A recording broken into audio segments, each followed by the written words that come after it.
Hello and good Monday morning to you, my sprightly jackhammers of fondue, fondant, surplus, magnetism, coffee. Cheers to you. It is Monday. I think it's our weekly reading book review of October, episode 2. No idea. I'm still emotionally exhausted from good and bad news happening over this month, and it's just been a whirlwind, and all shall be well. But pour yourself a cup of coffee if you would like to talk about books. Just real quick, Patreons, my Crayon Box, my beloved patron members of the Crayon Box. Big news, and Felix's picture book deep dive dummy review coming at you later today. Cool? Okay. I probably could have said that more succinctly. However, I did not. Coffee. Okay. The first book I finished this week, this is RAVENFALL by Kalyn Josephson. This was middle grade. I would say advanced middle grade, just because the print was kind of tiny for middle grade, and we took full advantage of our page printing.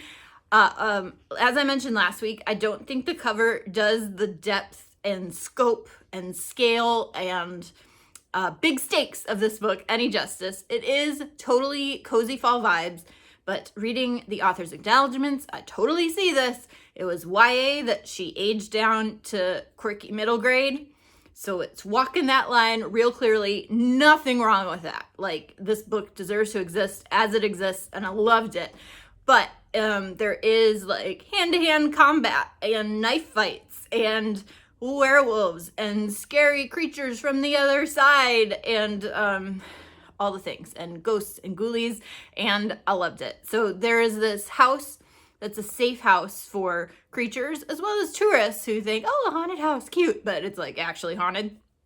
And so our main character, Anna, and her, pretty sure it's Anna, just let's pretend her name's Anna, her family of psychics all have different gifts, and she can see if a person has seen death, she sees that vision. And so she tries not to touch people because who wants to see death all day long? Anyway, a runaway whose parents have just been murdered, and yes, we see that scene, shows up. Things happen. It was great. So ghosts and ghoulies and perfect for fall. And there are 2 more already published in the series. So if your kid loves the series, loves one, wants to read more, there's 3. So enjoy. This was RAVENFALL, Kalyn Josephson. Thank you for writing this. It was a lot of fun. And again, for middle graders who are almost ready for YA, but without the kissing that comes in YA, this was great. So death, violence, etc. But middle grade appropriate, if those are appropriate for your middle grader. Okay, I'm gonna stop talking about it, but I really liked it. Okay, the next one I read was an adult thriller mystery. This is The Paris Widow. I'm pretty sure last week I said The Paris Window because I totally, until we used this phrase in the book, The Paris Widow, I thought it was The Paris Window because probably the cover design that there's one window lit up. I know why now. It makes sense now that I've read the book, but just my mistake, Kimberly. Sorry. So this is The Paris Widow by Kimberly Belle. Again, adult thriller, so there's some violence and cussing, no other content. And yeah, she's on a trip to Paris with her husband, and they're madly in love, but they're both keeping secrets. And he goes back for his sunglasses that he left on a cafe table, and boom, a huge bomb explosion. And so she's the Paris widow staying in the hotel until her husband's body is found in the explosion. What makes this less tragic is that it is not a terrorist attack. It is, am I spoiling it? I don't know. It may have been targeted because, again, secrets and underground antiques market dealings. So that was a lot of fun. For reasons, because we love an art heist, we love the ethics of arts and museum collections and all the things, and who doesn't want to be in Paris and around Europe living their best life? So thoroughly enjoyed The Paris Widow by Kimberly Belle. Okay, the next one I read, it has a gookie cover. This is The Graveyard Shift by m.l.rio. You may know her from If We Were Villains. Pretty sure that's because there's another book with a very similar title. So I'm just making sure that was the one she loved. Yeah, If We Were Villains, which I loved, by m.l.rio. So this is a tiny novella. It has deckled edges. It has French flaps. And it has a really gross rat on the cover. So if you are scared of rats, don't read this book.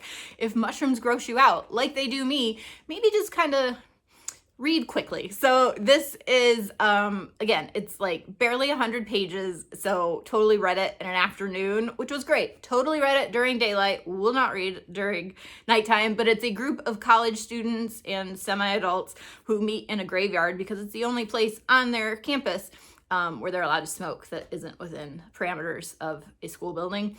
And they see someone, well, they find a hole and then they see someone put something in it and they're like, ugh, what is that? And it's rats. So anyway, well-researched, really creepy, gross read, a little bit Mexican Gothic, that kind of gooky semi-horror, and rats. So totally Mrs. Frisby and the Rats of Nim, or The Secret of Nim, however you knew that book by Robert C. O'Brien, which was very meaningful to me in my young reader life. Vibes of that, as well as dark academia and yes, there. So enjoyed that, but not the cover. I did put washi tape over the worst bit of the rat there. Okay, next one, also semi-spooky. I guess we were on a theme this week, guys.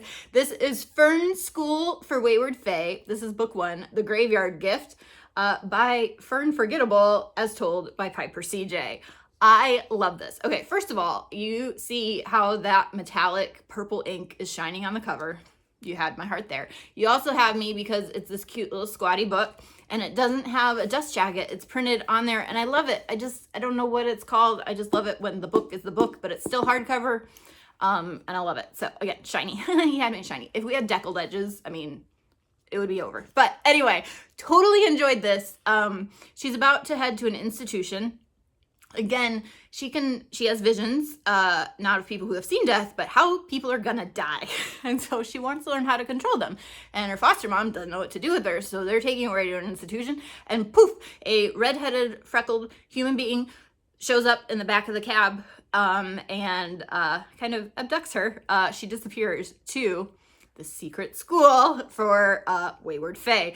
So the kids kind of have this, you know, are you high court, low court of the fae, and a seelie or an unseelie, and anyway, no spoilers, but there's a rescue, there's magic, there's learning about this world, and I'm very excited that it is the first in a series, and the author has like a bunch of degrees in like folklore and mythology, and that is my vibe, and here we are, so hooray. Really enjoyed that. So it's middle grade. This is middle grade, and appropriate and an easy read. I read it yesterday. Might have started Saturday night. I don't know what is time. So really enjoyed FERN'S School for Wayward Fae. Looking forward to more of those. Okay. Last week I told you I had started watching The Boy and the Heron. I did finish it.